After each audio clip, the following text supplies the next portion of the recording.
तो हम हमारे जितने भी इस फूलदेई 2025 के मुख्य सहयोगियों में से हैं, उनसे मैं कम शब्दों में जानना चाहूँगा कि उनका ये जो 1 महीने का सफ़र रहा है, उन्होंने क्या कुछ महसूस किया, इस फूलदेई 2025 को संपन्न कराने में क्या क्या देखा, महसूस किया। तो आप सभी कम शब्दों में जो है इसके बारे में ज़रूर बताएं। सबसे पहले मेजर महावीर रावत जी।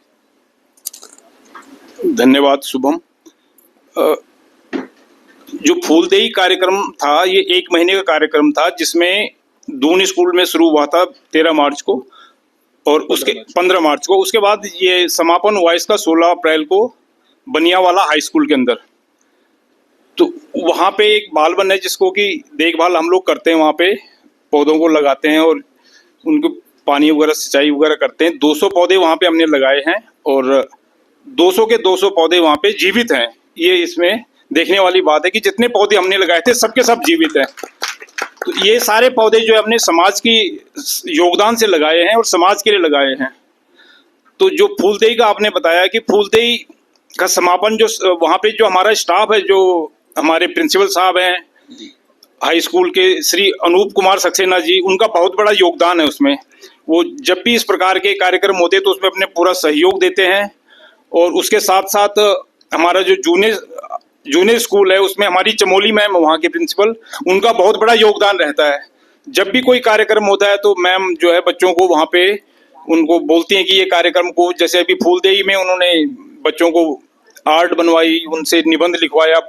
तो इस तरह के कार्यक्रम वहाँ पे हुए और बहुत ही उत्साह से बच्चे कार्यक्रम करते हैं वहाँ पे और लोगों में बहुत उत्साह है इन बच्चों में। यहाँ के जो बच्चे बहुत सीखने की लालयत उनमें सीखना चाहते हैं और आप सबका बहुत बहुत धन्यवाद। आप उन बच्चों को जो है मौका देते हैं सीखने के लिए।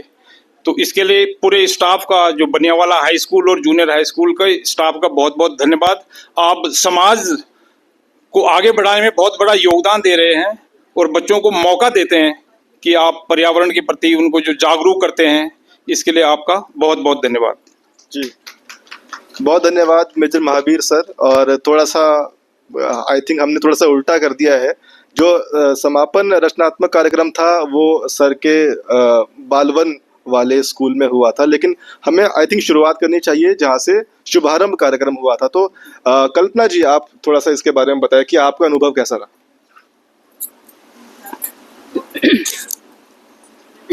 पहले तो आप सभी को मेरा नमस्कार। जैसे कि शुभम जी ने बोला है कि फूलदेई की शुरुआत कैसे हुई और आपका क्या अनुभव रहा, तो मैं बता दूं मेरा तो बहुत ही अच्छा अनुभव रहा है, क्योंकि मैं 2012 से धास से जुड़ी हूँ और मैं कुछ ना कुछ मतलब एक्टिविटीज़ में जुड़ी रहती हूँ। वैसे मेरा साहित्य पक्ष है, साहित्य एकांश की मैं काफ़ी गतिविधियाँ करी हैं। तो जब ये फूलदेई की बात आती है तो फूलदेई, जैसे आप सभी को मालूम है कि फूलदेई एक लोक पर्व है, बाल पर्व है और इस तरह उत्तराखंड में मनाया जाता है। तो धार ने इसको सृजन पर्व से जोड़ा है।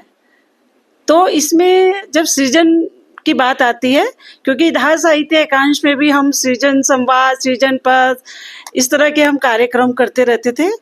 तो मुझे लगा कि ये तो बहुत ही, मैं तो जब 15 मार्च से शुरुआत का था तो मैं तो बहुत पहले से बहुत ही उत्साहित थी इस कार्यक्रम के लिए।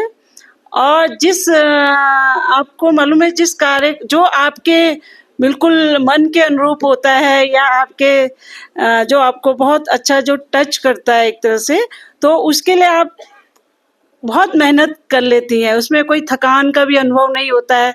तो मेरे को जिस तरह से मतलब ये काम सौंपा गया है कि आपको ऑर्गेनाइज करना है, और फिर धार ने मिलके ये दून लाइब्रेरी में ये कार्यक्रम हुआ था, क्योंकि वहाँ कुछ 1 साल से इस तरह की बच्चों की गतिविधियाँ होती रहती थी। तो भी धार ने भी सोचा कि क्यों ना वहाँ से इसका शुभारंभ किया जाए। तो फिर वहाँ उन्होंने हमें इसकी परमिशन दी। तो वहाँ की जो मेघा मैडम है चिल्ड्रन सेक्शन की, उन्होंने भी इसमें बहुत सहयोग किया। तो हम दोनों ने मिलके बहुत मेहनत करी और चूँकि ये बच्चों का है तो बच्चों का पार्टिसिपेंट भी बहुत बड़ी संख्या में होना ज़रूरी था। तो इसके लिए मेघा मैडम ने बहुत ही आप यकीन नहीं करेंगे कि इसमें जितने भी प्रतिभागी बच्चे थे उन्होंने, और उस दिन कुछ ऐसा भी था कि हमें लग रहा था, क्योंकि जाम वगैरह का चक्कर था, क्योंकि उस दिन चुनाव वगैरह का कुछ इस तरह का था, तो हम सोच रहे थे कि उपस्थिति कम होगी, लेकिन आप यकीन नहीं करेंगे 85 बच्चों ने प्रतिभाग किया, और 85 बच्चों को मैनेज करना, तो हम लोग तो पहले एक तरह से, क्योंकि वहाँ पे बच्चों का बिठाने की व्यवस्था भी करनी थी, तो जैसे तैसे कुछ बच्चे तो सब जिनकी बैठने की व्यवस्था थी तो हो गई, कुछ बच्चे हमने नीचे दरी बिछाई और वहाँ पे, तो बच्चों को भी ऐसा नहीं लगा कि मतलब हम नीचे बैठ रहे हैं, तो फटाफट उनको शीट दी गई, और जो उनके चेहरे पे मुस्कान थी, हम तो उत्साहित थे ही, साथ में उन बच्चे भी बहुत उत्साह से ये फटाफट अपना लग गए हैं उसमें स्केच करने में। तो मैंने देखा कि हम किसी भी चीज़ की बात करते हैं, हम कुछ आयोजन की बात करते हैं, तो हम बड़ों को लेके, भाषा को लेके, लेकिन मैं देखती हूँ कि जब हम बच्चों को सम्मिलित करते हैं किसी भी कार्यक्रम में, तो उनके अपनी अपने जैसे कोई पेंटिंग में है तो उन्होंने पेंटिंग अपनी कला के माध्यम से जो अपनी अभिव्यक्ति दी है, तो इतनी सुंदर सुंदर उन्होंने चित्रकला बनाई है, तो मैं भी बहुत हैरान हूँ। कुछ बच्चे तो इतनी सुंदर उन्होंने पेंटिंग, लेकिन क्या है कि उसमें 10 बच्चों का वो करना था, हमने चयन करना था, तो बहुत हमारे लिए मुश्किल हो रहा था, तो फिर भी हमने इस तरह से उसका चयन किया, और बहुत ही अच्छा रहा मेरे लिए, तो बहुत ही अच्छा अनुभव रहा, क्योंकि बच्चों के साथ मिलके मुझे बहुत अच्छा लगता है कोई भी कार्यक्रम, तो ये मेरा बहुत अच्छा अनुभव रहा है।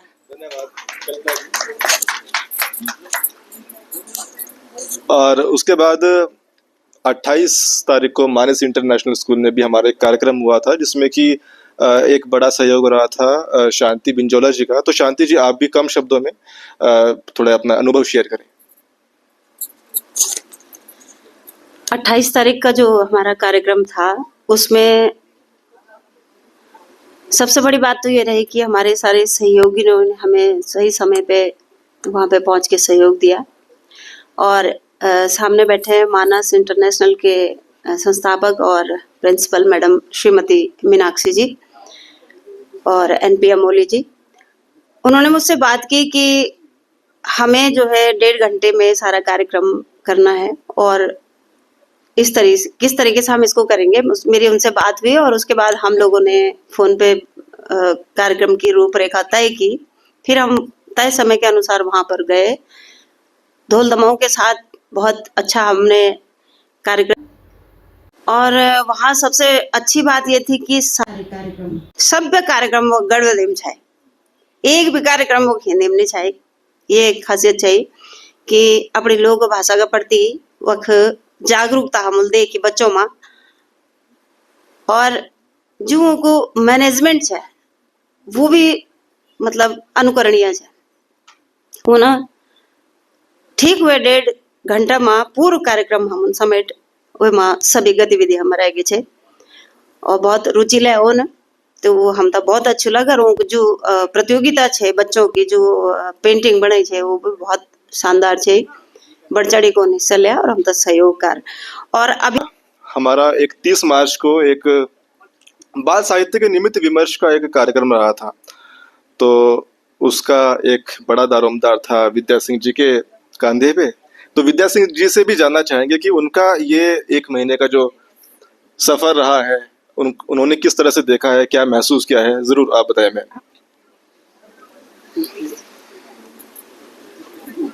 बहुत धन्यवाद शुभम। सबसे पहले तो आप सभी को नमस्कार, और मैं बताती हूँ, जैसे आदरणीय पुष्पा खंडूरी मैम ने बताया कि शिक्षिका रही हैं, और फिर इसके बाद बच्चों से जुड़ के उनको बहुत अच्छा लगता है। तो मैं भी कल्पना जी से तो बहुत दिन से जुड़ी हुई हूँ, और एक सदस्यता भी ले ली थी मैंने धात की, किंतु जैसा कि हमारे महामंत्री तन्मय जी ने बताया कि रिटायर्ड पे फोकस किया तो ज़्यादा अच्छा परिणाम आया। तो मैं भी कहती थी कि बस मुझे रिटायर हो जाने दो पहले, और फिर मैं रिटायर हुई तो कल्पना जी ने कहा कि अब बहाना नहीं चलेगा। मैंने कहा बिल्कुल मैं करूँगी भी नहीं, मैं आ गई। तो मैं किस लायक थी जो मैंने जीवन भर किया था, मैंने कहा मैं तो वही कर सकती हूँ। तो बहरहाल मैं साहित्य एकांश के योग्य थी। जैसा कि आपने देखा कि धाद का इतना बहुमुखी उसका उद्देश्य है, एक व्यक्ति के जीवन में क्या क्या चीजें महत्वपूर्ण है, किन किन चीजों से उसका व्यक्तित्व बनता है। आपने हमारे बैठे हुए हैं लोकेश नवानी जी, कितनी बड़ी संकल्पना रही है इनकी और उसमें कितना अच्छा योगदान मिला है लोगों का कि आज पर्यावरण के लिए, लोक भाषा के लिए, लोक संस्कृति के लिए, तो साहित्य के लिए, यानी एक बच्चे का जीवन कैसे बढ़िया बन सकता है। तो यूं तो आप लोग साल भर काम करते हैं, किंतु ये 1 महीना जो रिफ्रेशर कोर्स करते हैं फोकस्ड होके, ये बहुत अच्छा प्रयास है, बहुत अच्छा लगा। तो चूंकि मुझे बच्चों के साहित्य पक्ष को, साहित्यिक चेतना को उनके अंदर जागृत करना है, उसे उभारना है तो उनके भीतर पहले से ही पैदा नहीं करना है मुझे, किंतु उसे प्रोत्साहित करना है, उसे उभारना है। तो कोना कक्षा से जब हम जुड़े, कोना कक्षा का कार्यक्रम, अभी आपने देखा कि ये लोग कितने सक्रिय हैं, आशा जी और हमारे उनियाल जी, इन लोगों से जुड़ के बहुत अच्छा लगा, क्योंकि एक तरह से हम थ्योरी और वो प्रैक्टिकल। तो हमने पिछले साल एक पुस्तक बनाई थी 10 साहित्यकारों की, ऐसे अपने उत्तराखंड के कथाकार जिनका बहुत नाम नहीं हुआ किंतु कहानियां अच्छी थी उनकी। तो 10 कथाकार में हमने उनको लिया था और तन्मय जी आप लोगों की परिकल्पना थी कि एक ऐसा चलाया जाए कि हमारे प्रदेश के जो साहित्यकार हैं उनसे भी बच्चों का परिचय हो सके। तो इस बार फिर हम लोग जो जीवित साहित्यकार हैं, मैं और कल्पना जी, उस पर हम लोग काम कर रहे हैं और वो पुस्तक आपके संज्ञान में आएगी। तो बहुत अच्छा मैं एंजॉय कर रही हूँ। एक लगता है कि हाँ कहीं जुड़ी हुई हूँ, और आप जैसे लोगों से जुड़ाव हमेशा अच्छा लगता है। नहीं जुड़ी होती तो आप सबके दर्शन कहाँ से होते। तो आप सभी का आभार और धात संस्था का विशेष रूप से आभार कि लोग तो पैसा मिलने पर भी, यानी 10 रुपया मिल रहा है तो 2 रुपये का काम करेंगे, किंतु यहाँ बिना पैसे के ऐसे डेडिकेटेड लोग हैं। व्यास जी बैठे हुए हैं, तन्मय जी बैठे हुए हैं और हमारे डॉक्टर साहब नवानी जी बैठे हुए हैं। कितने लोगों की शुभकामनाएं, कितने लोगों की प्रेरणा काम कर रही है। ईश्वर करे ये संस्था यूं ही फले फूले। बहुत शुभकामनाएं, बहुत शुभकामनाएं। बहुत धन्यवाद विद्या जी, और आपकी शुभकामनाओं की हमेशा ही हमें आवश्यकता भी पड़ती है, हमारी संस्था को आवश्यकता पड़ती है, और इसी तरीके से आपकी जो शुभकामनाएं हैं और आपका सहयोग है ये मिलता रहेगा, हमें ऐसी उम्मीद है। तो एक बार हमारे सभी साथियों के लिए जोरदार तालियां।